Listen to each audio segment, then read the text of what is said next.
Apesar da pouca idade, Cara de Cavalo estava rapidamente se tornando um dos bandidos mais temidos do Rio de Janeiro. Entrou para o tráfico de drogas apenas aos 16 anos. Com 23, se reinventou ao extorquir bicheiros e lucrava milhões de cruzeiros em pouco tempo. Tinha diversas namoradas e amantes, assim como diversos inimigos. A polícia já havia acreditado 13 assassinatos em sua conta. Era respeitado nas comunidades por onde andava, ou talvez temido, mas fato é que ninguém ousava o denunciar por seus crimes. Por mais que a polícia tentasse colocá-lo atrás das grades, parecia que a sorte sempre estava ao seu lado. Entretanto, essa sorte mudou em 1964, quando um bicheiro ficou de saco cheio de dar todo o seu dinheiro ao Cara de Cavalo e pediu ajuda a um detetive. Não qualquer detetive, e sim o melhor detetive carioca daquela época, Milton Lecoq de Oliveira. Considerado um policial exemplar, integrante da Guarda Pessoal de Getúlio Vargas, ele tinha coragem e técnica, além de uma infindável dedicação à missão policial. Usava disfarces, ficava de tocaia e sempre tinha sucesso ao capturar os maiores criminosos que assolavam o Rio de Janeiro. Se tornou um famoso caçador de bandidos. Não tinha medo de devolver tiros quando era alvejado, e por isso tinha algumas mortes na sua ficha pelas quais era julgado. Ele sempre dizia: bandido que atira num policial não deve viver. Antes que ele mate, deve morrer. Quando os caminhos de Cara de Cavalo e Lecoq se cruzaram, a história do crime no Rio de Janeiro mudaria para sempre. O encontro foi explosivo, quase que literalmente. Um deles perderia a vida ali, e o outro seria duramente perseguido em vingança pelo assassinato. Assim surgiria uma nova era do crime carioca, onde reinavam o Esquadrão da Morte e outros grupos de extermínio que tinham como objetivo limpar o Rio de Janeiro. Essa é a história do Cara de Cavalo e o assassinato que deu surgimento ao grupo de extermínio Escuderie Detetive Lecoq. Alô, olá, alô, vai tudo bem? Bem-vindos ao Café com Crime, o podcast onde você pode ser o aficionado por crimes reais que você é, sem julgamentos. Eu sou a Esté Zorubi, ou Dona Café, como preferir, e hoje vamos falar de um caso digno de filme de ação e suspense, que envolve uma caçada policial cheia de reviravoltas e termina em tragédia. Essa é a história do Cara de Cavalo, um jovem criminoso que despertou a ira da polícia carioca e acabou dando início a um esquadrão da morte sedento por vingança. Essa indicação foi minha, gente. Eu me deparei com essa história fazendo pesquisa para um outro episódio e eu fiquei chocada que nunca tinha ouvido falar em nenhum outro lugar sobre o Cara de Cavalo e a Escuderie Lecoq. Então eu trouxe aqui para vocês. Fiquei curiosa, pesquisei, é uma história super envolvente e resolvi trazer para vocês. Então eu espero que vocês gostem e não esqueçam de comentar sobre o caso comigo lá nas redes sociais. Eu quero saber o que vocês vão achar dessa história. Segue a gente lá no Instagram, no Blue Sky, no TikTok, enfim, onde você estiver, a gente deve estar também. A gente é o @café-com-crime. No geral, você encontra a gente com o @café-com-crime. E já que estamos falando em seguir, aproveite para seguir e ativar as notificações do Café com Crime aí na sua plataforma onde você está escutando a gente e de deixar a sua avaliação também. Tudo isso ajuda a Dona Café aqui a continuar crescendo, a equipe a continuar produzindo essas histórias para vocês. E aqui, antes de começar o episódio, eu recebi uma mensagem muito engraçada umas semanas atrás. Queria dar um aviso para vocês. É um aviso de que esse podcast possui sonorização. Então, se você tá aí ouvindo de fone de ouvido, parabéns, você vai ouvir muito melhor as coisas incríveis que o nosso editor de áudio, o Luigi Calistrato, fez para vocês. Agora, eu também preciso deixar um avisinho. Não se assuste com os efeitos sonoros que usamos aqui. Outro dia eu recebi uma mensagem de um ouvinte dizendo que se assustou com um som de um carro derrapando, né, que a gente usou aqui numa dessas perseguições de carro e tal. A gente botou o som do freio, o som do carro derrapando, do capotamento, enfim. E aí ele achou que era um carro de verdade, que ia sofrer um acidente, ficou assustado, me mandou uma mensagem falando: Esté do céu, menina, quase morri de medo aqui. Então, calma. É só parte da dramatização e da história. A gente usa a sonorização como uma ferramenta para você se sentir na cena, para você se sentir realmente mergulhado profundamente dentro dessa história que a gente tá contando. E a gente vai usar bastante sonorização nesse episódio, tá? Então, fica aqui o aviso porque socorro, gente. Eu não quero ninguém assustado com batida de carro por aí, tá bom? Fica aqui o aviso para vocês. E a dica também de usar o fone de ouvido, porque acaba realmente trazendo esse som numa qualidade muito melhor. É isso, gente. Bora começar do começo?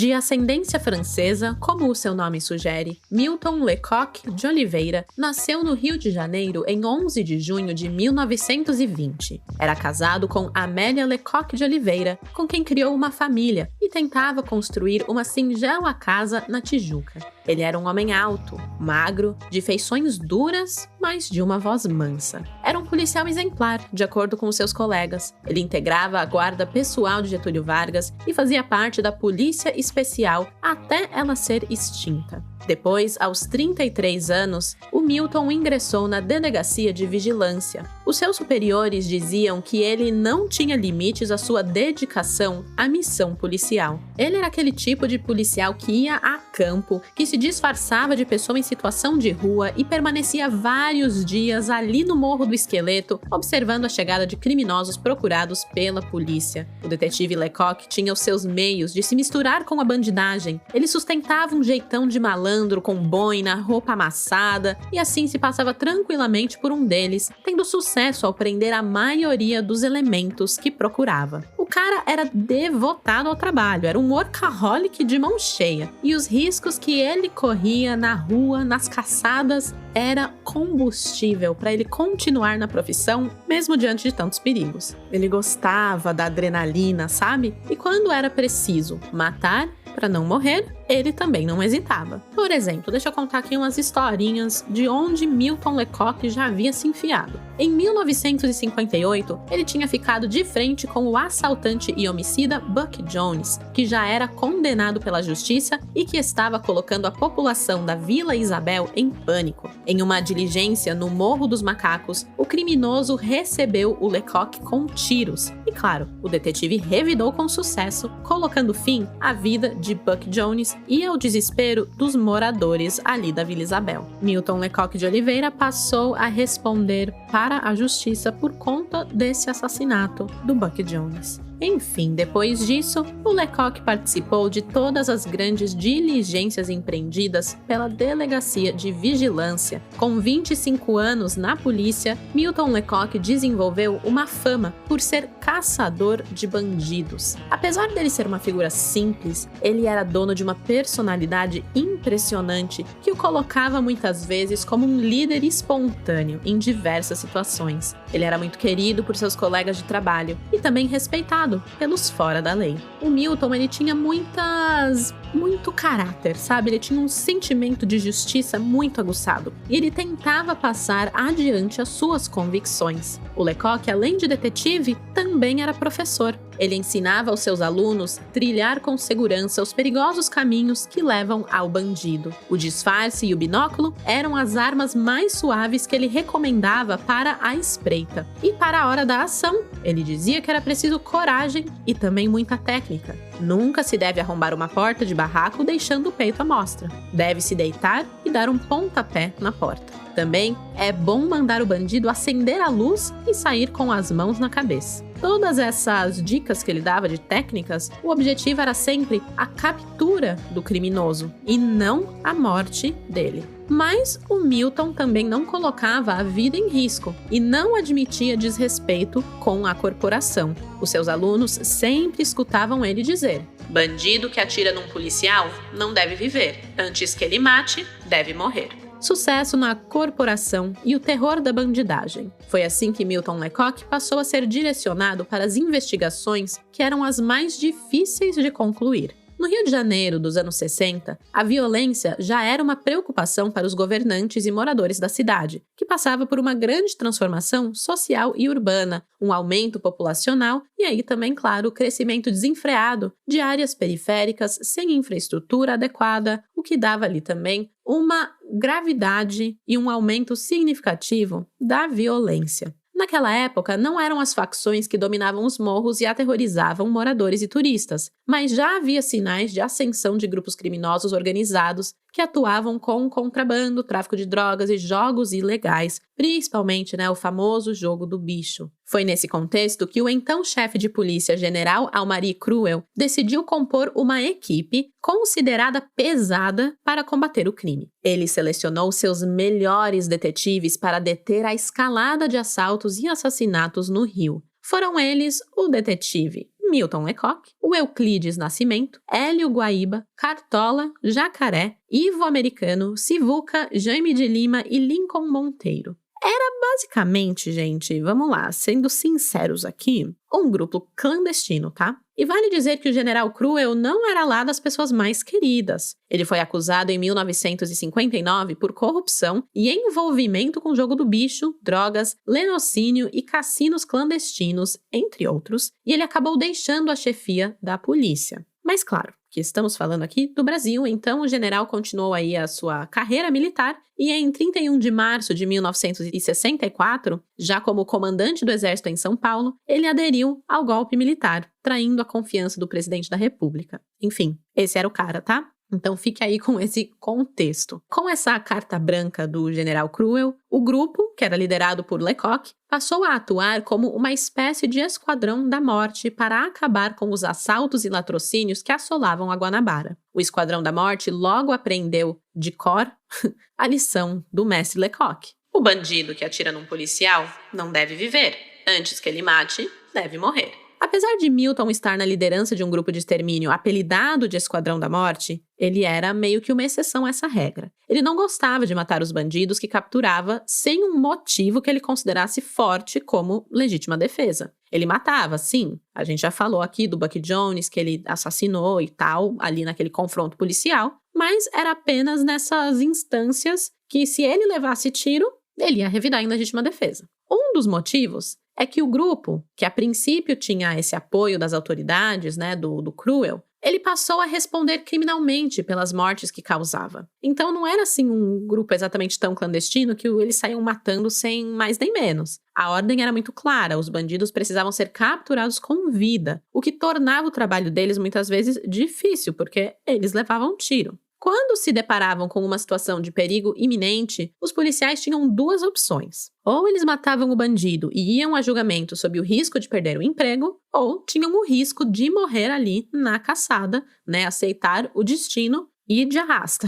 Como eu mencionei, o próprio Lecoq estava respondendo a um processo pela morte de um bandido lá, o Buck Jones, que era de alta periculosidade. Diante do risco de morte que ele sentiu, ele optou por matar e responder o seu ato diante da justiça. Mas, independente de processo e de fazer parte do esquadrão, o segundo motivo para que o detetive não matasse com frequência era realmente a sua índole. Era essa boa índole que também fez com que Milton Lecoq não se curvasse às propinas que muitos policiais recebiam. Ele vivia uma vida simples e até pobre comparada a outros policiais, sem conseguir nem mesmo concluir a construção da casa da sua família no bairro da Tijuca. Em 1964, quando Milton Lecoq estava lá no meado dos seus 40 anos, chegou o regime militar, um período em que a violência era frequentemente usada como forma de controle no combate ao crime e também com opositores policiais. Isso não combinava muito com a forma que Lecoq gostava de atuar. E tem mais. Lecoq, ele já era antigo na polícia, estava perto da aposentadoria depois de 25 anos de serviço. Ele não estava afim de participar dessa intensa repressão policial.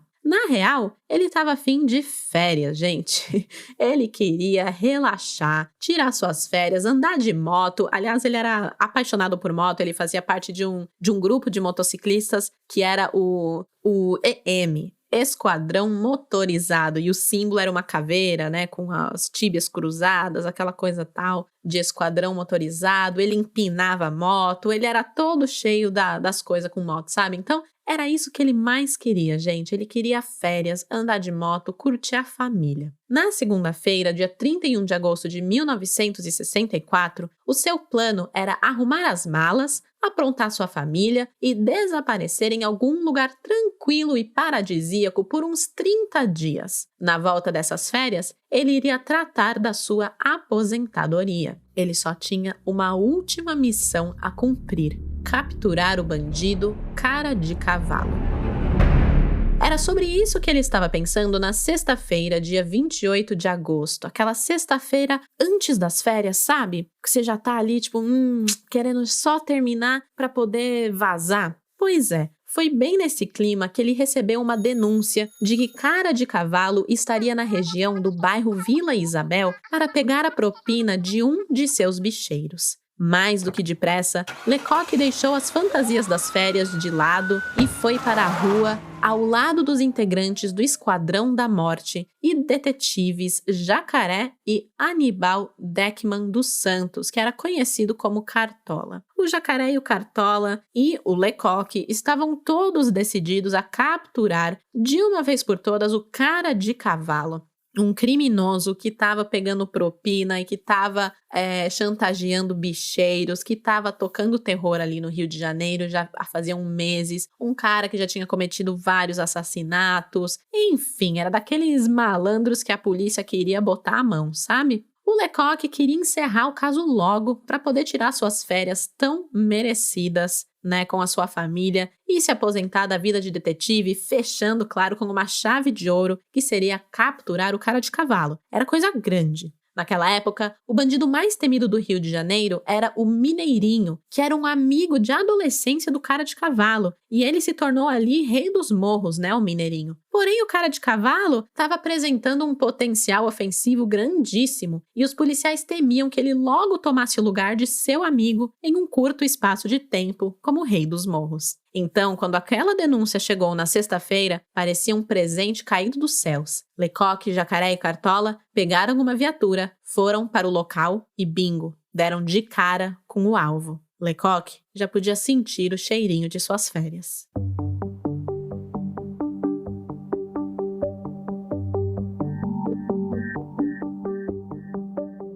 Manuel Moreira nasceu em 22 de abril de 1941. Apesar do nome que carregava na carteira de identidade ser pouco conhecido, o seu apelido era bastante respeitado e temido: Cara de Cavalo. Ele era um jovem da extinta favela do Esqueleto, no Rio de Janeiro. Por volta dos 15 anos de idade, Manuel Moreira deixou a casa de sua família na ânsia de vencer na vida, sem fazer muito esforço. Nas ruas, passou a vender maconha para viver. Naquela época, a droga era de fácil acesso e poderia ser revendida a um valor considerável, um negócio muito atrativo para o jovem. Em busca de um lugar seguro para dormir e tomar banho, ele conheceu José Simplício de Melo Filho, um explorador de menores, que acolheu o Manuel em sua casa sob a condição de roubar e furtar objetos que pudessem ser revendidos. Era dessa forma que os meninos que moravam ali naquela pensão pagavam pela hospedagem. O local era uma espécie de escola do crime, onde adolescentes em situação de rua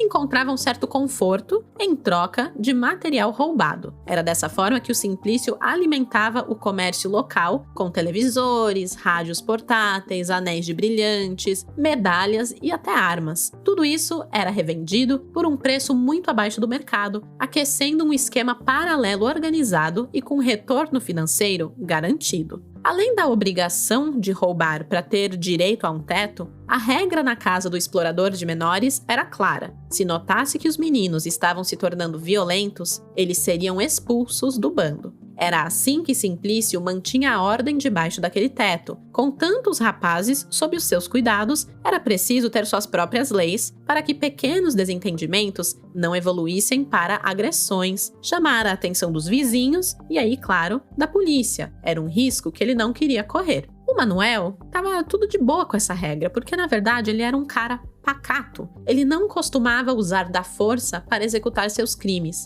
Mas a proximidade com Mineirinho e Cabeleira, outros dois jovens que viviam sob os cuidados do Simplício e que passaram a demonstrar sinais de agressividade e fúria, provocaram a sua expulsão daquela pequena quadrilha de roubo e receptação. O Mineirinho e o Cabeleira eram explosivos e o Manuel estava sempre com eles e acabou, pagando o pato. Aos 16 anos, já inserido no mundo do crime, o jovem Manuel passou a dividir suas noites entre a Central do Brasil e as ruas do Mangue, onde conheceu as primeiras mulheres com quem se envolveu. Mais tarde, o Cara de Cavalo ficaria conhecido por ter muitas amantes. Sim, Cara de Cavalo era um Dom Juan, colecionava amores. Uma só namorada não era suficiente para ele. Eu procurei bastante, mas não encontrei quantas namoradas o cara de cavalo mantinha ao mesmo tempo. Mas elas são sempre tratadas no plural, eles sempre falam de namoradas do cara de cavalo, né? Porém, sem dar um número exato para poder acabar com a minha curiosidade aqui, que eu tava muito curiosa. O que pra mim é muito interessante é o apelido cara de cavalo, né, gente? O apelido dele não é à toa.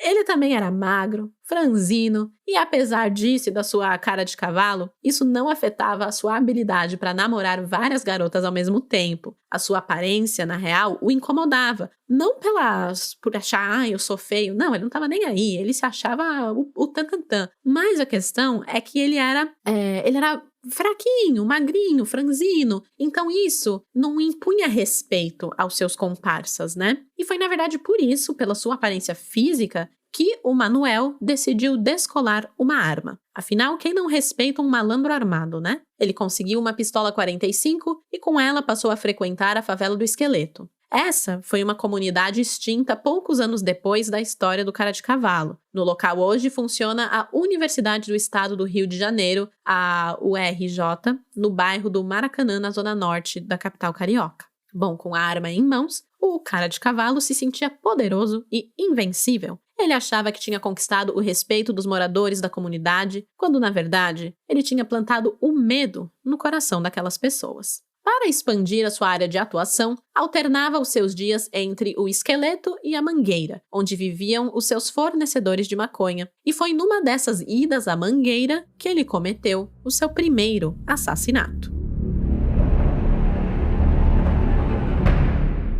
Por motivos que até hoje ninguém conhece, Manuel cravou 2 balas na cabeça de um homem, que caiu morto aos seus pés. É possível que fosse coisa de suas amantes, algum enrosco, talvez um primeiro crime passional. Não sabemos, mas fato é que Manuel mataria por suas namoradas mais à frente também. Enfim, mesmo com sua presença constante na favela, ninguém sabia o nome de Manuel. E assim, falavam de sua aparência, ganhando o apelido de cara de cavalo. Ah, o cara de cavalo que matou aquele cara lá. Era sempre assim que mencionavam ele. Apesar de se sentir empoderado com sua primeira morte, o Manuel pensou bem naquilo e achava que agir sob forte emoção não era uma boa alternativa para os seus negócios, né? Sair matando todo mundo que lhe causasse incômodo poderia trazer ali sérias complicações. Então ele decidiu parar, recalcular a rota, né? Ele precisava mudar o rumo da sua vida para não se perder, porque o seu objetivo sempre foi ter dinheiro, tá? Dinheiro e poder.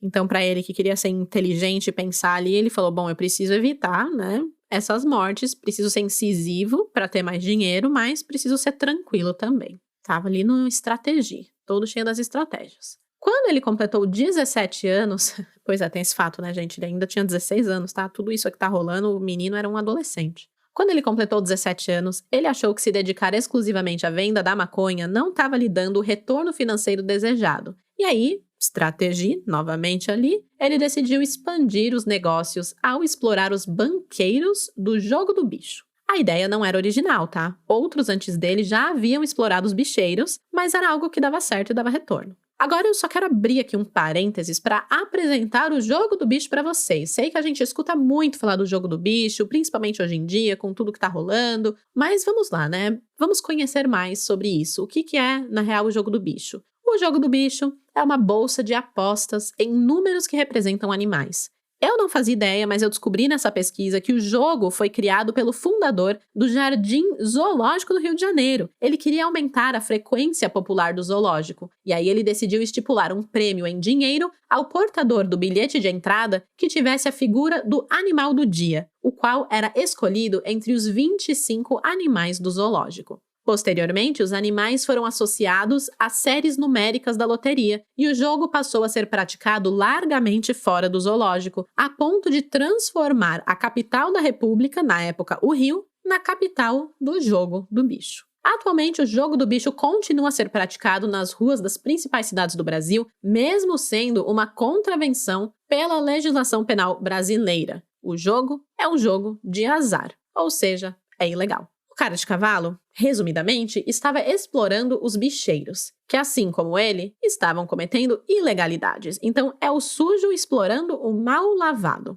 E como ele fazia isso? O cara de cavalo se apresentava com o nome falso de Walter Sacramento de Castro, Ele visitava os bicheiros da Vila Isabel e Andaraí, e se ele não conseguisse convencê-los a abrir a mão do seu dinheiro que eles ganhavam com o jogo do bicho, usando ali o seu charme irresistível, bastava ameaçá-los com a sua arma para que os cheques fossem assinados e entregues em suas mãos sem maiores problemas. Era extorsão mesmo no mais puro sentido. Com o passar do tempo, as áreas de exploração do bandido cresceram e, para dar conta da demanda, ele tinha a ajuda de suas mulheres para executar o serviço. Como ele tinha várias, ficou fácil. Depois que ele se impôs aos bicheiros e garantiu o pagamento de uma porção de sua grana, ele traçou uma rota de pagamento e eram elas, as suas amantes, as responsáveis por passar nos pontos fazendo o recolhimento da grana. Assim como Simplício explorou o cara de cavalo anos antes, agora o cara de cavalo explorava os bicheiros.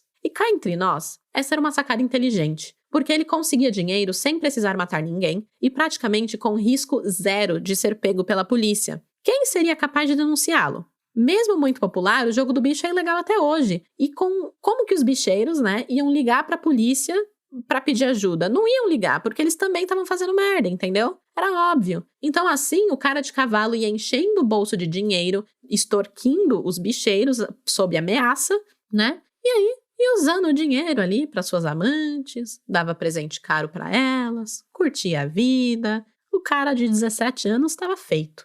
A vida dele seguiu tranquila durante um tempo, até que uma de suas amantes foi encontrada morta em 1963. Cara de cavalo tinha 21 anos e logo se tornou o principal suspeito do assassinato. A polícia encontrou o corpo dessa amante próximo de um mangue. Durante a investigação, conversaram com suas outras mulheres e elas disseram que não foi o Manuel. Na verdade, 2 de suas amantes teriam brigado e uma delas acabou esfaqueando a outra. Apesar do depoimento, a polícia colocou essa morte na conta do cara de cavalo. Afinal, o responsável só podia ser o meliante. E a primeira caçada ao suspeito teve início naquele ano, só que demorou até que o encontrassem. Manuel era inteligente e sabia dar perdido como ninguém. Os investigadores vasculharam o esqueleto, a mangueira e toda a zona norte do Rio de Janeiro, porém as buscas não surtiram efeito. Ele só foi preso porque pouco tempo depois estava fazendo bagunça pela Central do Brasil com outros bandidos.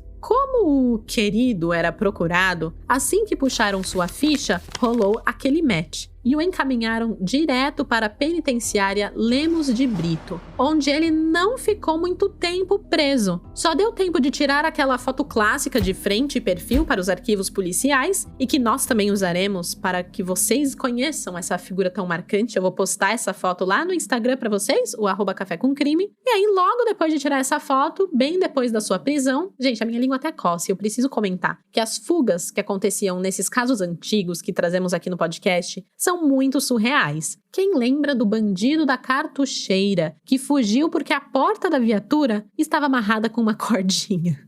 Sério, gente, eu morro com isso. O cara de cavalo escapou de um jeito tão surreal quanto o bandido da cartucheira, que aliás tem episódio do bandido da cartucheira aqui, para quem quiser escutar. O Manuel estava preso em uma penitenciária, teoricamente um lugar mais seguro que uma delegacia ou que uma viatura, mas uma confusão na hora de liberar outros presos que haviam conquistado um habeas corpus, o Manuel foi colocado em liberdade. Assim.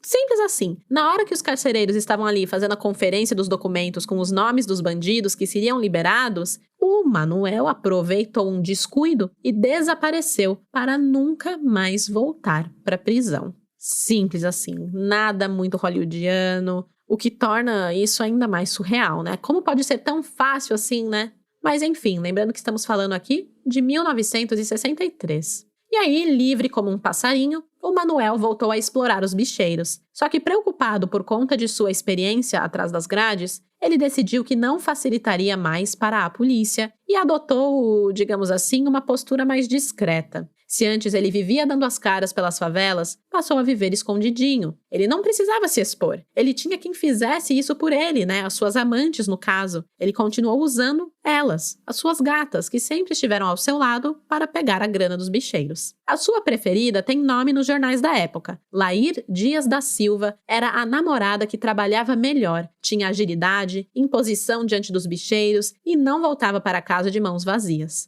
Foi ela a responsável pelo recolhimento do dinheiro por um bom tempo, mas à medida que o tempo passava, o cara de cavalo cansou de viver trancado no seu barraco e voltou a dar as bandas pela favela. Agora, vamos lá.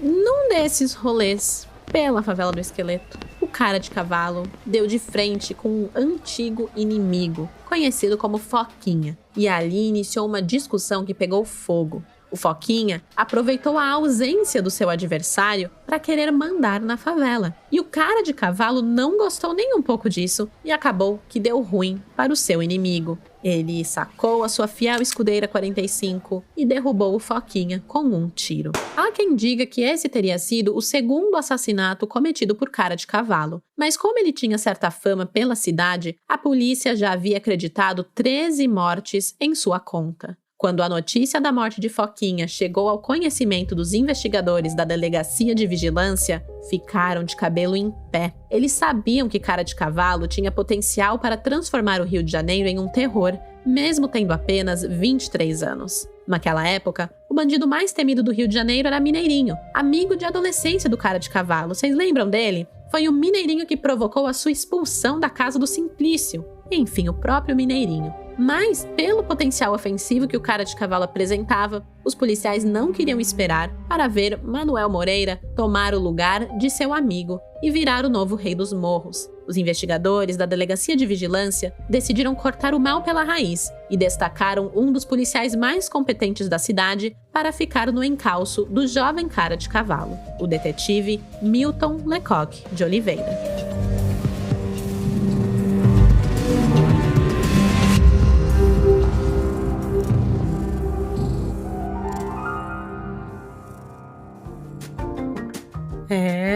É tenso. Por isso, vamos dar uma pausa para tomar um gole de café e falar de coisa boa. E meus crimezeiros, tem coisa boa aqui. Para você que está sempre investigando as roupas alheias, para você que está querendo pistas de que está na hora de renovar o seu guarda-roupas, trago evidências de que chegou sua vez de ter um kit Insider. Vamos lá, evidência número 1. Os kits trazem diversas possibilidades de combinações para você montar um look completo. É perfeito para quem nunca experimentou a Insider, mas está super afim de provar. Te dá várias opções. Evidência número 2. Tem opções incríveis, tanto femininas quanto masculinas, para todo mundo poder renovar o seu estilo e ter mais conforto e estilo no seu dia a dia. E evidência número 3, essa é a boa, tá preparado? Tá tudo em promoção especial da Black Insider, com até 40% de desconto. Pois sim, a Insider antecipou as promos da Black Friday de novembro e está trazendo agora os melhores preços do ano. Os estoques são limitados, então corre,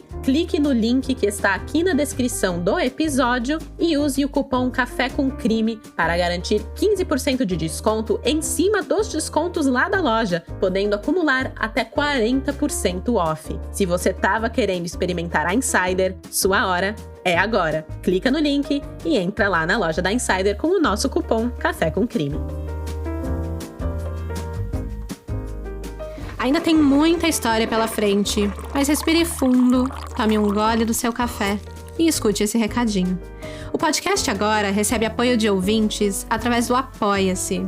Sim, apenas lá no Apoia-se você pode fazer uma assinatura mensal, no valor que você quiser, 5, 10, 15, 20. E com isso, você tem acesso a episódios exclusivos. Então, para você que um episódio a cada 15 dias não basta, essa é uma boa opção. Você ganha um episódio a mais por mês. Além disso, tem outros benefícios que você pode descobrir acessando o Apoia-se. O site é o seguinte, apoia.se/café com crime. Eu vou deixar o link na descrição desse episódio. É apoia.se/café com crime. Saiba que o seu apoio fez esse podcast ser possível. Muito obrigada. E pronto, recadinho dado. Deu tempo de tomar o seu gole de café? Então agora eu posso voltar pro crime.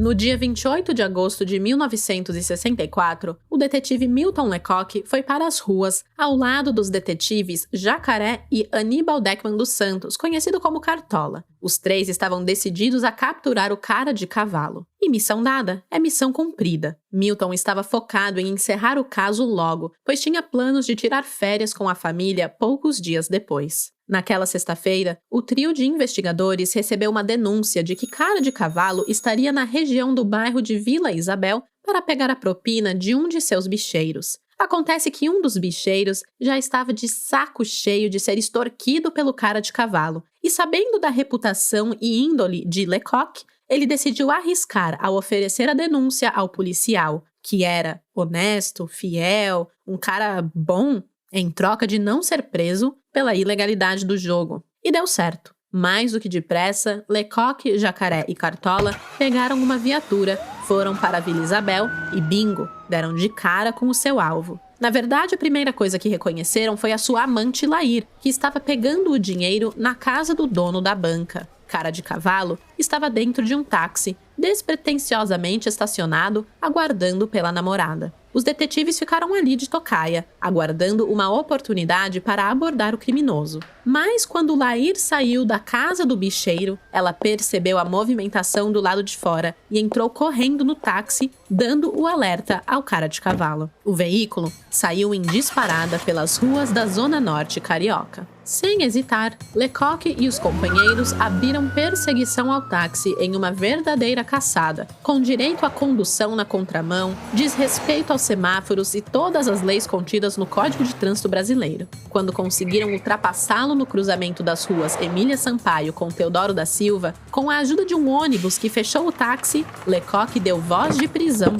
para a cara de cavalo. Era o seu momento de glória. O famoso caçador de bandidos fecharia sua carreira com chave de ouro, levaria o temido cara de cavalo para o cárcere. Porém, nessa hora, vários disparos foram ouvidos. E não, Milton Lecoq não puxou o gatilho. Era o seu lema: não atiraria primeiro nunca. E infelizmente, dessa vez, a decisão custou sua vida. Milton Lecoq caiu nos braços dos companheiros, atingido por 3 tiros. Com a confusão, cara de cavalo deixou o táxi e conseguiu fugir a pé, deixando para trás a sua preferida namorada, Lair, e o motorista José Ferreira da Silva Júnior. Ambos foram detidos e encaminhados ao 2º Distrito Policial. Os policiais logo foram socorridos. O Cartola também foi ferido nas costas, mas teve mais sorte e foi levado vivo ao Hospital Souza Aguiar, onde se recuperou. Assim que o Hospital Souza Aguiar confirmou o óbito do detetive Milton Lecoq de Oliveira, uma das maiores caçadas a um bandido no estado do Rio de Janeiro teve início. A reação dos policiais foi imediata e mais de 3.000 homens foram colocados na busca pelo criminoso que pôs fim à vida de Lecoq. As saídas do estado foram fechadas, os morros, favelas e casas de jogo do bicho foram reviradas e nada. Cara de cavalo fugiu sim, mas sabia que matar um policial gabaritado lhe traria graves consequências. Em agosto de 1964, o Brasil já estava sob o comando da ditadura militar, e mais do que isso, essa sempre foi uma categoria extremamente corporativista. Cara de cavalo tinha consciência de que toda a polícia do Rio de Janeiro passaria a procurá-lo em busca de sua cabeça. A morte de Lecoq marcava o fim da sua sorte, uma sorte que ele sempre sustentou. Ele não apenas matou um policial, ele matou o policial. No livro de ocorrências da delegacia, foi registrado, abre aspas, perda lamentável sofre essa delegacia, e com ela os seus componentes, quando se toma conhecimento do presente registro. O falecido certamente ficará gravado em nossas memórias pelo sentido de coleguismo, porque sempre pautou a sua vida policial. Fecha aspas. O velório de Lecoq foi acompanhado por autoridades e colegas. Ao todo, mais de 1.500 pessoas acompanharam o cortejo até a sepultura no cemitério do Caju. Ele deixou viúva Amélia Lecoq de Oliveira, que viria a ser acolhida por seus colegas policiais. A partir do assassinato do policial, Cara de Cavalo deixou o rodapé das páginas dos jornais e passou a ser o destaque das edições, se tornando o alvo número 1, não só da polícia carioca, mas de todo o estado. Uma recompensa de 1 milhão de cruzeiros foi oferecida para que concedesse informações precisas sobre o seu paradeiro, mas com o medo que sentiam do criminoso, nenhum morador das comunidades por onde ele costumava passar teve coragem de denunciá-lo. Apesar do medo, Cara de Cavalo não tinha um pingo de vergonha na cara e continuou circulando pelo Rio de Janeiro, explorando os bicheiros. E foi assim que ele conseguiu angariar, em apenas 2 dias, quase o valor da recompensa que estavam oferecendo por sua cabeça. Liso como era, mesmo com tantos homens à sua procura, ele não foi visto por nenhum deles. Ele encheu os bolsos com quase 1 milhão de cruzeiros no mesmo bairro onde matou o detetive, enquanto os policiais o buscavam nos lugares errados. Essa intensa movimentação de policiais resultou na prisão de dezenas de elementos, alguns autuados por vadiagem, outros já procurados pela polícia e também aqueles que não tinham documentos. Sem identificação, sem liberdade, bora pra cadeia. Até Nilson Moreira, o irmão do Manuel Moreira, o Cara de Cavalo, foi preso, mas ele foi solto pouco tempo depois por não ter qualquer envolvimento com as maracutaias de seu irmão. Mas ele mesmo não sabia onde o irmão estava e ninguém conseguia chegar no Cara de Cavalo. Alguns dias depois do assassinato, Cara de Cavalo deu o primeiro mole. Ele apanhou um táxi na rua General Pedra, com destino à rua Pedro Alves, no Hotel Barão de Mauá. Mas ele foi reconhecido pelo motorista de táxi, que assim que deixou o Cara de Cavalo no hotel, ele foi até a delegacia de vigilância para falar: gente, meu Deus, Cara de Cavalo tá no hotel, corre lá. Só que, relembrando, o Cara de Cavalo era esperto. Ele percebeu que o motorista tinha desconfiado dele e mandou trancar todas as portas do hotel assim que entrou. Ele ficou de olho na movimentação da rua através de uma das janelas da hospedaria e não deu outra. Pouco tempo depois, ele viu agentes policiais saindo de uma viatura. E o Cara de Cavalo não pensou 2 vezes. Abriu fogo com suas 2 pistolas, a já conhecida calibre 45 que tinha derrubado o Lecoq e a sua outra arma, uma calibre 7,65. Os policiais estavam armados com metralhadoras e dispostos a apagar o Cara de Cavalo, isso é um fato. E na tentativa de alcançar esse objetivo, eles esburacaram com balas todas as portas e janelas daquele hotel. Eles desceram o dedo sem dó. Só que o improvável aconteceu. Quando o tiroteio acabou e os policiais decidiram invadir o hotel, o Cara de Cavalo já estava na área dos fundos, levando consigo um refém, o proprietário Manuel Hel Vilarinho, conhecido como Manolo. O Manolo foi obrigado a escalar um muro e a pular para o outro lado, uma manobra que deu a ele e ao Cara de Cavalo acesso ao Morro do Pinto, no centro da cidade.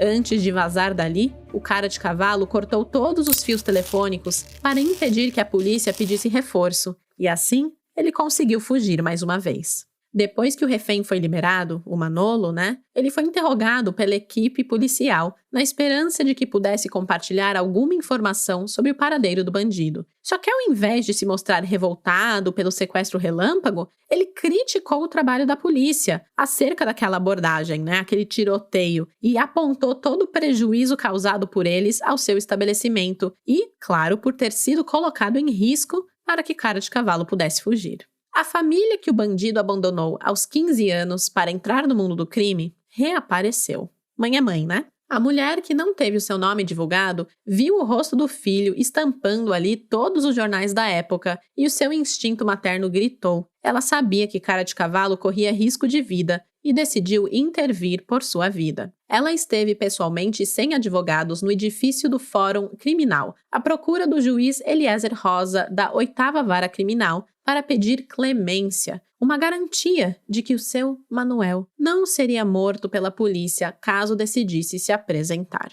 E, pelo andar da carruagem, eu acredito que o Cara de Cavalo tinha sim a intenção de se entregar. A movimentação dos familiares e de seus advogados, sim, ele tinha representantes legais, que já estavam atuando na sua defesa. Toda essa movimentação estava se intensificando. No fundo, todos sabiam o que o destino reservava para o Cara de Cavalo. Mas com o assunto sendo notificado exaustivamente daquele jeitinho sensacionalista que a gente já conhece, talvez houvesse um pingo de esperança de uma garantia de vida. O criminoso não tinha receio nenhum para matar, mas ele tinha pavor de morrer. O juiz Eliezer Rosa, aquele que foi procurado pela mãe do Cara de Cavalo, afirmou que, apesar de não haver apoio legal para que magistrados concedessem garantias a elementos foragidos, Ele seria o mediador entre o cara de cavalo e a polícia na tentativa de poupar a sua vida. Mas como o cara de cavalo não se entregou, eu acredito que ele não sentiu firmeza nessa proposta do magistrado, sabe?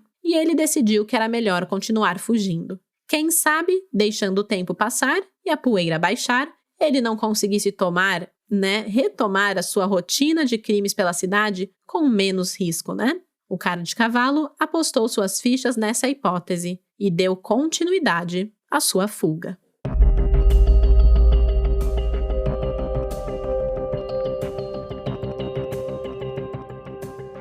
Quase um mês depois do assassinato de Lecoq, a polícia decidiu que precisava de outro nome de peso para se dedicar à prisão do cara de cavalo. E por falta de um, nomeou 2 detetives poderosos, Perpétuo de Freitas e Jorge Galante. Eles foram os escolhidos para liderar equipes distintas de busca para prender o cara de cavalo. Era a prioridade, eles precisavam dar respostas à sociedade. Agora, escuta essa, eles tinham o mesmo objetivo, mas não estavam trabalhando juntos. E é importante destacar esse pequeno detalhe, porque esse foi o motivo de mais um desastre acontecer na busca por Manuel Moreira. Acontece que Perpétuo, que era conhecido como Detetive dos Morros e que havia sido responsável pelo esclarecimento de diversos grandes casos da polícia carioca, ele acabou morto. E eu sei, a primeira coisa que veio na sua cabeça foi: caramba, o cara de cavalo atacou novamente durante uma perseguição. E não, gente. O detetive foi assassinado pelo colega de profissão, Jorge Galante. É nesse momento que a gente apresenta um ponto de interrogação gigante que se faz aqui na nossa cabeça. A dupla foi escolhida para trabalhar pelo mesmo objetivo, que era, traçar uma estratégia de busca e prender o cara de cavalo. E simplesmente se desentende e duela a tiros entre si no meio da favela do Esqueleto. Sério, gente. Foi isso que aconteceu. Perpétuo morreu e Galante acabou gravemente ferido, sendo socorrido com urgência para o Hospital Souza Aguiar e depois transferido para um destino desconhecido. Afinal, assim como o cara de cavalo, Galante era responsável pela morte de um dos maiores detetives do estado. Mas a pergunta que fica é: o que de fato aconteceu nessa caçada para chegar nesse desfecho trágico? Dizem as más línguas da época que o detetive Perpétuo já estava na favela do Esqueleto em companhia do filho Aramis Freitas da Silva e de um detetive chamado Jaime, quando outro grupo de policiais teve acesso à comunidade, entre eles o detetive Galante. A outra equipe chegou e fez um reconhecimento de campo quando o companheiro de Perpétuo se aproximou dos detetives, se comunicando em voz baixa. E o Perpétuo não gostou. Falou: tá de fofoca e conversinha aqui na minha frente? Como assim? E aí ele gritou: homem de verdade não fala aos cochichos. A frase tão curta teve um impacto tão forte nos ouvidos de Galante que deu início a um desentendimento. Jaime tentou colocar panos quentes, levou o Perpétuo para a tendinha do Cícero, que era uma espécie de mercearia ali da comunidade, tentou acalmar, mas a paz não durou muito. O Galante e o seu companheiro, o detetive Castro, chegaram também àquela tendinha. E irritado com a presença da equipe, o Perpétuo pediu a identificação da dupla, que atendeu ao pedido. Só que enquanto o Perpétuo analisava ali os documentos, Galante avançou e arrancou os papéis da mão do detetive. E os dois chegaram então às vias de fato. Foi tiro, porrada e bomba. Depois de se agarrarem pelo chão, assim como nos filmes do Velho Oeste, os dois se colocaram frente a frente, olhando um dentro do olho do outro. Em 1 segundo, Galante sacou a arma e atirou no Perpétuo, que caiu dentro da mercearia desacordado. O experiente detetive foi traído pelo excesso de confiança em si mesmo e não teve sequer tempo de reagir à investida do seu colega de profissão. E covarde faz como? Isso mesmo, atira e foge.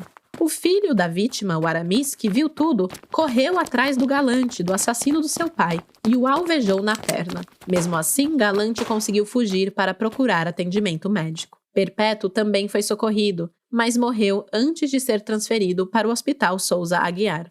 O falecimento do detetive deu ainda mais destaque ao caso Cara de Cavalo, que passou a ser o foco da imprensa não só no Rio de Janeiro, mas em todo o Brasil. Assim que a notícia se espalhou, centenas de policiais lotaram o pátio do Hospital Souza Aguiar para aguardar a liberação do corpo. O secretário de Segurança Pública, Coronel Gustavo Borges, lamentou a perda de mais um policial e suspendeu, naquele momento, todas as diligências para capturar Cara de Cavalo. É que os colegas de profissão de Perpétuo estavam extremamente revoltados e buscavam o paradeiro de Galante para linchá-lo, então era preciso evitar que a tragédia fosse ainda maior do que já se apresentava. Assim como aconteceu com Lecoq, o detetive Perpétuo foi sepultado no cemitério Inhaúma sob forte comoção de policiais, amigos e familiares. Poucos dias depois do enterro do investigador, algo extremamente curioso aconteceu. Cara de Cavalo apareceu no cemitério aos prantos, rezou na sepultura do detetive Perpétuo e chegou a acender uma vela para aquele agente da lei.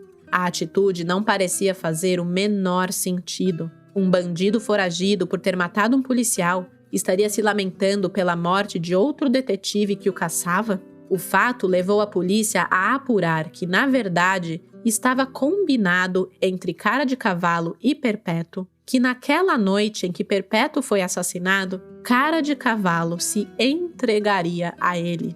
Assim como Lecoq, Perpétuo era contra o assassinato dos criminosos. Ele gostava de resolver as coisas dentro das linhas da lei. Por isso, o Cara de Cavalo o respeitava, e por saber que o detetive Perpétuo não deixaria que ele fosse assassinado pelos milhares de policiais que estavam no seu encalço, confiaria sua vida a ele. Havia inclusive a tratativa de uma entrevista exclusiva à revista Cruzeiro, tudo intermediado por Perpétuo. Estava tudo certo para que Cara de Cavalo se entregasse na favela do Esqueleto, mas Perpétuo não contava com a inexperiência e sede de vingança do seu colega de trabalho, detetive Galante, que também tinha informações sobre o paradeiro do assassino de Lecoq e foi à favela naquele dia para matar Cara de Cavalo. A briga entre o Perpétuo e o Galante teria acontecido, na verdade, porque Perpétuo não gostou da ousadia do colega. A caçada ao bandido naquela região do Esqueleto estava sob a sua responsabilidade. O Galante não deveria estar lá. Então, o início da briga que desencadeou na morte do Perpétuo teria começado, na verdade, por esse motivo. Depois que foi ao cemitério para prestar a última homenagem ao policial, Cara de Cavalo aproveitou a deixa para sumir novamente.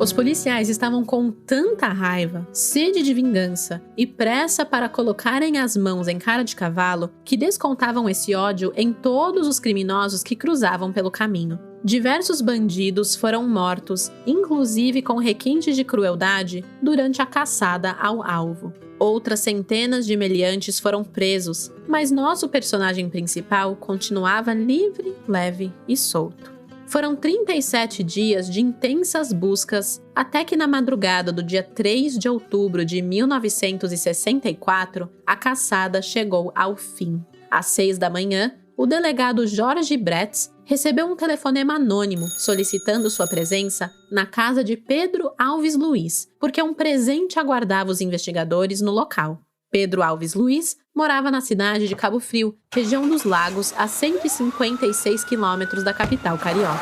Assim que o delegado entrou na casa, encontrou um corpo estirado no chão da sala. Ao colocar seus olhos no corpo, o reconheceu imediatamente como sendo Cara de Cavalo. O delegado Jorge mal podia acreditar. Buscou um telefone fixo para que pudesse entrar em contato com o general Gustavo Borges, o secretário de Segurança Pública do Estado do Rio, para informá-lo sobre o caso de homicídio que marcava o fim das buscas pelo algoz de Lecoq. A primeira informação veiculada pela imprensa deu conta que Manuel Moreira foi surpreendido por cerca de 10 homens que o localizaram em seu esconderijo na cidade de Cabo Frio e o alvejaram mortalmente. Algumas matérias apontam 52 tiros, outras 61. E como os jornalistas da época tinham alguns problemas com a exatidão das informações, nós só temos a certeza de que foram muitos disparos. Quando foi encontrado pelos investigadores na manhã do crime, o corpo de cara de cavalo estava vestido com uma calça de brim azul, camisa branca, sandálias japonesas e 25 tiros apenas na região do estômago. Outras perfurações foram encontradas também na cabeça, braços e pernas. E aí, me perdoem a ironia, mas ele estava realmente parecendo uma peneira, cravejado de tiros dos pés à cabeça. Na sala, os investigadores encontraram dezenas de cápsulas de balas de calibre 45 e também 9mm. A arma do assassino, que se tornou vítima, estava na cena do crime, com um pente vazio. Mas o nome Maria Helena gravado no cabo foi o que chamou a atenção. Seria Maria Helena mais uma de suas namoradas? No local também havia um pacote de maconha. Manuel Moreira estava acompanhado naquele dia de 2 mulheres. Vilma Ribeiro, de apenas 17 anos, era uma de suas namoradas. E também Evanilda Alves Luiz, que era a filha dos donos da casa que serviu de esconderijo para o criminoso. O pai de Evanilda Alves Luiz era o Pedro Alves Luiz, que foi a pessoa, que falaram lá: "Ô delegado, vai lá na casa do Pedro que tem um negócio lá". As testemunhas que prestaram depoimento garantiam que os invasores da casa de Pedro vestiam japonas pretas e que invadiram a casa por volta das 4h30 da manhã, se identificando como policiais. Eles encontraram cara de cavalo e, ao ter certeza que aquele era o homem que tanto procuraram, desceram o dedo no criminoso, que morreu sem conseguir reagir. Mesmo assim, o pente ao lado do corpo, de cara de cavalo, estava vazio, né? Será que essa foi uma evidência plantada pelos assassinos para reforçar a tese de uma possível troca de tiros? Mas essa versão de autoria policial foi, a princípio, negada pelas autoridades, tá? Eles falaram: "Não, que? Vocês estão falando que foi os policiais que mataram cara de cavalo? Não, não foi não." E levantou-se a hipótese de que ele poderia ter sido atacado pelos ocupantes de 3 automóveis que passaram pelo centro da cidade em direção à armação de Búzios e, inclusive, deram a entender que Evanilda teria dado a letra para que esses outros criminosos executassem o serviço sujo e assassinassem o cara de cavalo. Evanilda, que estava dando esconderijo para o cara de cavalo, acabou traindo ele, nessa hipótese, No laudo assinado pelo legista Arthur Melo, foi constatado que a maioria dos tiros que atingiram Manuel Moreira foram disparados com o bandido já caído no chão. Ou seja, ele já não estava mais apresentando resistência ou perigo de vida nenhum para os executores do seu assassinato, mas mesmo assim, continuou levando tiro. O cara de cavalo foi sepultado no cemitério do Irajá com direito a cortejo, coroa de flores dos seus amigos e até dos comerciantes do bairro da Olaria. O seu corpo, que a princípio seria sepultado em Inhaúma, vocês já ouviram o nome desse cemitério nesse episódio? Pois é, era o cemitério dos policiais. Ele ia ser sepultado lá, gente, mas ele teve que ser transferido para Irajá a pedido dos policiais, porque eles absolutamente não aceitaram que cara de cavalo fosse enterrado no mesmo local que sua vítima, o detetive Lecoq, e também do detetive Perpétuo. Não foi preciso muito tempo para que a verdade sobre a morte de cara de cavalo viesse à tona, até porque os assassinos foram ao local acompanhados de um repórter e um fotógrafo. Então, como esconder os fatos da população? Não tinha jeito. 2 dias após o assassinato, as manchetes estampavam que os responsáveis pela morte de cara de cavalo eram policiais civis, sem que o nome de nenhum dos acusados fosse apontado ou divulgado. Sabia-se que o criminoso havia sido assassinado pelas mãos dos policiais, mas eles eram tratados como, na verdade, um único indivíduo, um grupo de policiais, que mais tarde seria reconhecido como Grupo Escuderie Lecoq. O delegado da cidade de Três Rios e chefe da caravana policial que ceifou a vida de cara de cavalo era o Dr. Sérgio Rodrigues. Ele disse que sua equipe só o matou porque, ao receber ordem de prisão, Manuel Moreira reagiu com tiros de sua fiel escudeira à sua pistola calibre 45. Como disseram colaboradores do crime, o primeiro para matar, o segundo para confirmar e o terceiro para fazer a festa. Sim, essa é uma citação direta de pessoas envolvidas no crime sobre os tiros, por que eles tinham dado tantos tiros no cara de cavalo, era para fazer a festa. Um dos líderes da operação foi José Guilherme Godinho Ferreira, que era mais conhecido como Sivuca. O delegado Sivuca, mais tarde, em 1990 e 1994, seria eleito deputado estadual no Rio, com o sugestivo e explícito bordão que conhecemos bem: bandido bom é bandido morto. A Secretaria de Segurança Pública determinou a abertura de um inquérito para apurar a responsabilidade da Polícia Fluminense no assassinato de Cara de Cavalo e, para conduzir as investigações, designou o delegado de homicídios, o Dr. Urbano Carriello. Foi assim que descobriram que Cara de Cavalo só foi encontrado pela polícia graças a um trabalho de investigação paralelo conduzido pelos repórteres do jornal Última Hora. Enquanto a polícia batia a cabeça em buscas desesperadas e com zero organização, os profissionais da imprensa conheciam uma policial feminina que topou trabalhar na casa dos pais de Cara de Cavalo para levantar informações. 2 semanas depois de sua chegada, ela conseguiu interceptar uma carta do assassino com o endereço de onde estava escondido. Com essa informação em mãos, ela entrou em contato com o repórter Luarlindo Ernesto para repassar o que havia descoberto. Luarlindo soube que antes de seguir para Cabo Frio, Cara de Cavalo chegou a passar uma temporada na casa de parentes na cidade de Juiz de Fora, atravessando a fronteira tranquilamente, apesar do forte aparato policial em todos os cantos possíveis das divisas. Com essa carta na manga, o repórter procurou um grupo de policiais e propôs o seguinte: sabemos a localização do Manuel, vamos acompanhar vocês, mas queremos exclusividade. A polícia aceitou. Jacaré e Cartola, que estavam com Lecoque quando ele foi assassinado por Cara de Cavalo, se juntaram a outros 50 policiais para cercar o casebre do Sr. Pedro, localizado em uma praia no bairro Saco Fora, em Cabo Frio. Afundando os pés na areia fofa e sem fazer barulho, o grupo surpreendeu o assassino, que estava protegido apenas por 2 pistolas calibre 45. Cara de Cavalo estava sozinho contra 5 dezenas de policiais raivosos e sedentos por vingança. As testemunhas afirmaram que a casa foi invadida, mas a versão dos policiais diz que eles deram 2 oportunidades para que o bandido se entregasse em segurança. Mané, aqui é a polícia. Saia com as mãos para cima. Queremos você vivo. Como resposta, dizem eles que receberam uma chuva de balas. O criminoso atirou para tudo que é lado, mas não foi capaz de alvejar ninguém. Nenhum dos 50 policiais ficou ferido.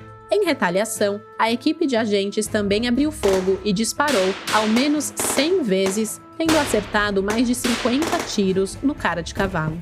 Com muitos tiros espalhados pelo corpo, chamou a atenção que apenas um atingiu a sua cabeça. Dizem as más línguas que os executores não queriam dificultar a identificação do corpo.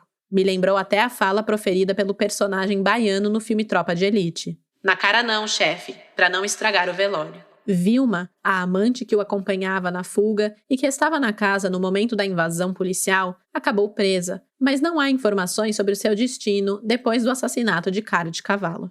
Em entrevista ao jornal O Dia, por conta do lançamento do filme Com as Próprias Mãos, esse é um documentário sobre a morte de Cara de Cavalo, foi lançado em dezembro de 2023. É bem interessante de assistir. Nessa entrevista, Luarlindo, o repórter, já com 80 anos de idade, desabafou. A gente queria achar o Cara de Cavalo para ele se defender e dar a versão dele. Nossa intenção não era que ele fosse executado, em hipótese alguma. É também nessa entrevista que o repórter, que tinha 21 anos na época do crime, contou sua versão de que Cara de Cavalo não foi o responsável pela morte de Lecoque, como noticiado na época. A história da perseguição realmente teria acontecido, mas o tiro que ceifou a vida do detetive teria partido da própria polícia e não do bandido explorador de bicheiros. Era a ditadura militar, e de acordo com ele, a imprensa publicava versões baseadas apenas na versão dos policiais, e não exatamente dos fatos. O artista plástico Hélio Ocitica era amigo de Cara de Cavalo e também acreditava em sua inocência. Ele chegou a homenagear Manuel Moreira com uma obra de arte e uma bandeira-poema. Seja marginal, seja herói.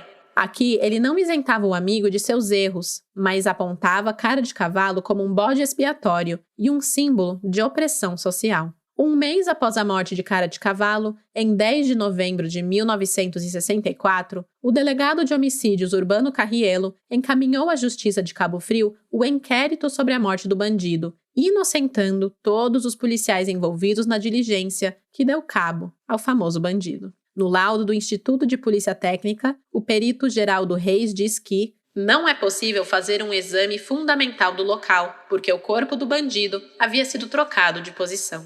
E assim, Carriello sugeriu o arquivamento da denúncia contra os envolvidos e o pedido foi acatado. Ninguém foi preso e muito menos julgado pela execução do cara de cavalo. E o caso foi encerrado em novembro de 1964.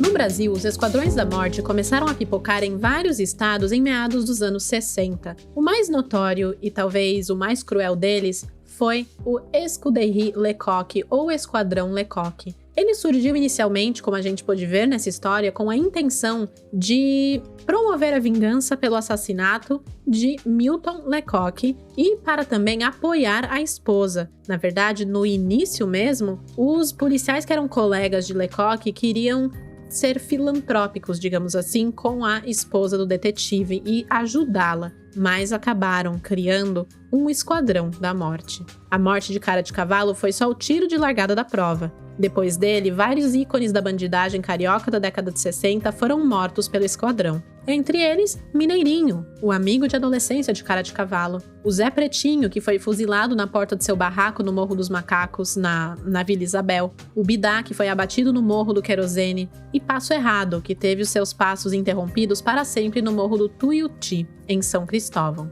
A Escuderie tinha como presidente executivo Euclides Nascimento, e de honra o jornalista David Nasser dos Diários Associados. O emblema trazia uma caveira sobre ossos cruzados, e o significado original das iniciais EM no brasão era de Esquadrão Motorizado, que era uma divisão onde Milton Lecoq fazia parte, lembra? Ele gostava da questão das motos e tudo mais, era o seu esquadrão motorizado. E não EM de Esquadrão da Morte, né? Mas acabaram que deixaram pegar isso daí, e até os próprios integrantes que sabiam do real significado deixavam a imprensa falar que era Esquadrão da Morte, né? O núcleo do esquadrão, da Escuderie Lecoq, era composto pelos chamados 12 Homens de Ouro da Polícia Fluminense. Eles foram escolhidos a dedo pelo então secretário de Segurança do Rio, Luiz França, para promover uma faxina, né? Ou seja, tirar de cena ladrões de carros, táxis, casas, assassinos, assaltantes e afins.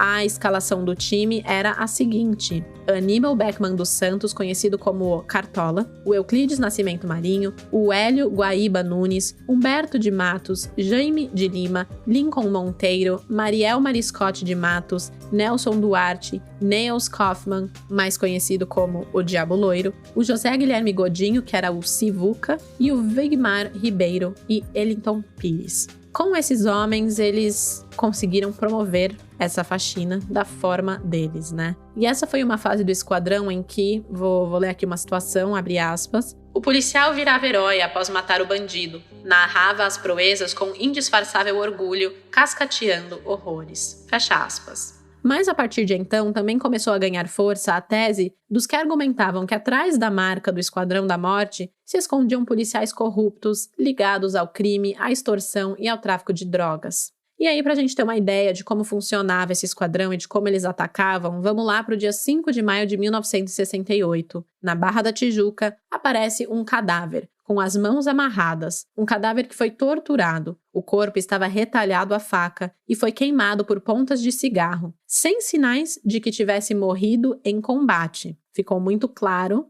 que ele tinha sido torturado e morto. Ao lado do corpo tinha um emblema, uma caveira com 2 ossos cruzados. Era o emblema da Escuderie Lecoq. Também no corpo foi encontrado um cartaz com a frase: "Eu era um ladrão de automóvel". A Escuderie Lecoq acabou se transformando numa organização e no seu auge chegou a ter mais de 7.000 seguidores entre associados e admiradores. Com o tempo, seus integrantes foram ficando cada vez mais cheios de si, né? E resolveram assumir projetos mais ambiciosos e também perigosos, entre eles as parcerias com líderes do jogo do bicho. Muitos lecoquianos ligavam para a imprensa para contar em detalhes como tinham acabado de fechar um ou outro grupo de criminosos. A vingança contra os bandidos foi longa e continuada. Criminosos e traficantes da Guanabara foram eliminados impiedosamente pelo esquadrão. Os seus corpos surgiam às margens das estradas, crivados de balas, ou desapareciam nos pantanais da Baixada Fluminense. Eram ocultados em cavernas dos morros ou queimados com gasolina depois de colocados de pé num buraco profundo. Para combater essas e outras práticas consideradas excessivas internamente, a Escuderie Lecoq expulsou alguns de seus pesos pesados. E, no fim das contas, a Escuderie foi extinta em 2005 por ordem judicial, 41 anos após a morte do detetive que inspirou sua criação.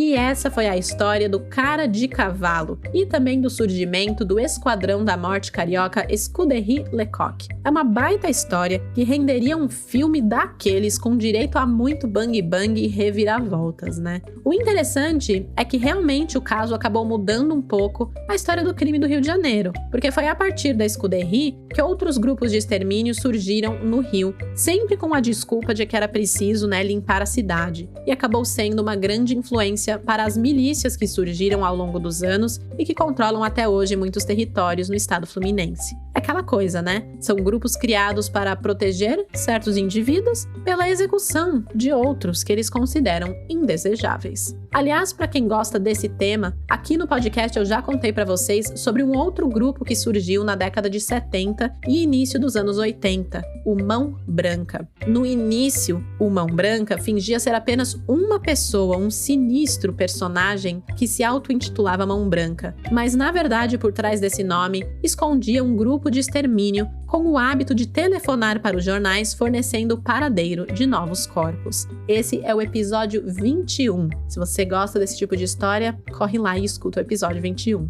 Fica a dica, tá? Bom, amanhã, quinta-feira, como sempre, eu vou colocar todas as fotos relacionadas ao Cara de Cavalo e a Escuderie Lecoq lá no nosso Instagram, o @Café com Crime. Segue a gente nas redes sociais para não perder esses conteúdos extras que postamos por lá. Até daqui a 15 dias, não na próxima quarta, mas na outra, eu volto com um novo episódio. E até lá, larguem a mão de vingança, porque vingança só gera mais vingança. E de desgraça, já basta esse podcast. Tchau, tchau! Esse episódio foi produzido, roteirizado e apresentado por mim, Stephanie Zorbi, com edição de áudio e sonorização de Luigi Calistrato. Pesquisa e roteiro por Ana Paula Almeida. As fontes de pesquisa utilizadas neste episódio foram Folha de São Paulo, O Estado de São Paulo, Jornal do Brasil, Revista Cruzeiro, Jornal O Dia, site do Museu de Arte Moderna do Rio de Janeiro e Portal Select.